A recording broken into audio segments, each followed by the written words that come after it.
आज हम बात करेंगे भारत के स्पेस प्रोग्राम की एक ऐसी कहानी के बारे में जिस पर यकीन करना मुश्किल है। एक ऐसा दौर जब सपने तो बहुत बड़े थे, लेकिन संसाधन, समझिए, थे ही नहीं।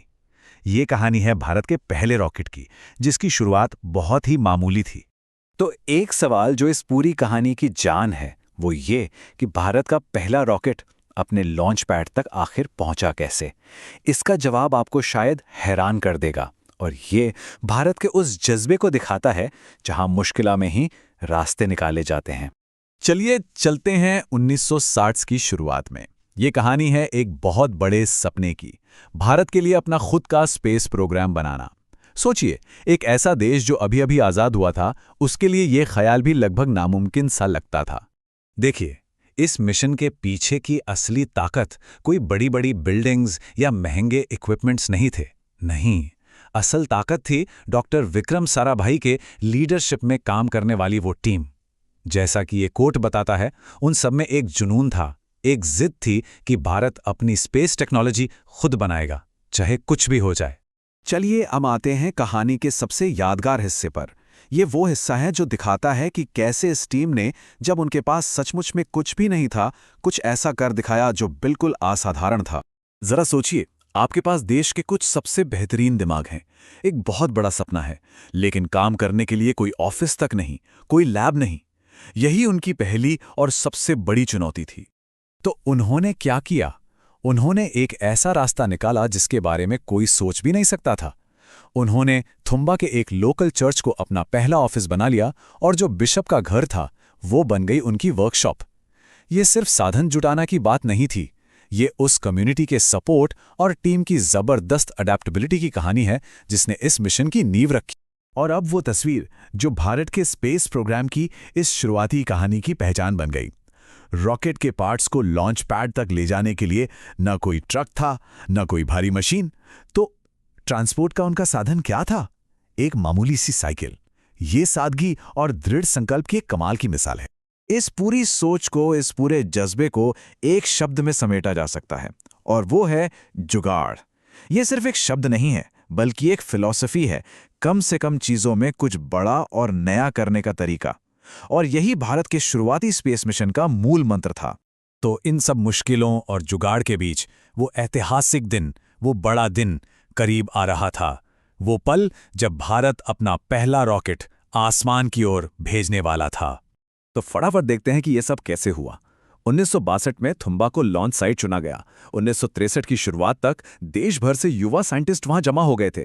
कुछ ही महीनों में नासा से रॉकेट के पार्ट्स भी आ गए, और फिर वो दिन आया, 21 नवंबर 1963। एक मजेदार बात यह है कि ये पहला रॉकेट नाइक अपाचे असल में अमेरिका से आया था। मकसद अभी अपना खुद का रॉकेट बनाना नहीं था, बल्कि पहला जरूरी कदम उठाना था, स्पेस में जाने की कला को सीखना। और फिर आया वो दिन, 21 नवंबर 1963, शाम के ठीक 6:25 पर भारत ने अपना पहला रॉकेट सफलतापूर्वक लॉन्च कर दिया। उसी एक पल में भारत ने स्पेस एज में कदम रख दिया था। भले ही एक छोटी सी शुरुआत थी, पर इसने एक बहुत बड़े भविष्य की नींव रखती थी। ये जो सफल लॉन्च था ना, ये सिर्फ एक इवेंट नहीं था, ये तो एक बीज था जिससे एक बहुत बड़ी संस्था का जन्म होना था। एक ऐसी संस्था जो भारत के स्पेस के सपनों को हकीकत में बदलने वाली थी। इस कामयाबी के बाद इस पूरे प्रोग्राम को एक फॉर्मल शक्ल दी गई। सबसे पहले Indian national committee for space research यानी इनकोस्पार बनी। फिर थुम्बा में ही टर्ल्स यानी Thumba equatorial rocket launching station की स्थापना हुई। और फाइनली 1969 में इन सभी कोशिशों को मिला के बना भारतीय अंतरिक्ष अनुसंधान संगठन यानी ISRO, जिसे आज हम सब जानते हैं। अब इसरो बन चुका था, तो जाहिर है लक्ष्य भी बड़ा हो गया था। अब बात सिर्फ दूसरों के रॉकेट लॉन्च करने की नहीं थी, बल्कि भारत को अपना खुद का सैटेलाइट लॉन्च व्हीकल यानी SLV बनाना था। ये आत्मनिर्भरता की तरफ एक बहुत बहुत बड़ा कदम था। लेकिन देखिए, कामयाबी का रास्ता कभी सीधा नहीं होता है ना। और आत्मनिर्भर बनने के इस रास्ते पर टीम को एक बहुत बड़ी अग्नि परीक्षा देनी पड़ी। जब लग रहा था कि सब कुछ सही चल रहा है, तभी एक ऐसी मुसीबत आई जिसने पूरे प्रोग्राम को ही खतरे में डाल दिया। हुआ ये कि एक रात जिस लैब में रॉकेट के लिए जरूरी फाइबर ग्लास और पॉलीमर बनते थे, उसमें भयानक आग लग गई। सब कुछ सब कुछ जलकर राख हो गया।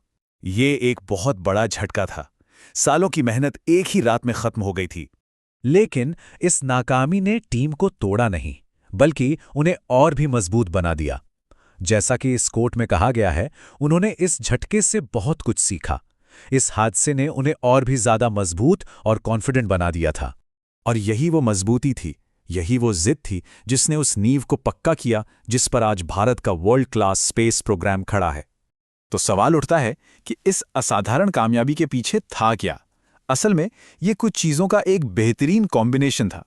डॉक्टर साराभाई जैसा विजनरी लीडर, एक जुनूनी टीम, जुगाड़ वाली सोच, कभी हार ना मानने वाली जिद और अपनी गलतियों से सीखने की हिम्मत। तो अगली बार जब भी हम इसरो की कोई शानदार कामयाबी देखें ना, तो एक पल के लिए ये जरूर याद करें कि ये सब शुरू कहां से हुआ था। एक मामूली सी साइकिल से। ये कहानी हमें एक बहुत बड़ी बात सिखाती है कि जब जुनून, इंजेन्युटी और दृढ़ संकल्प साथ हों तो कोई भी रुकावट बड़ी नहीं होती और सितारों तक का रास्ता सबसे अनोखे तरीकों से भी बन सकता है।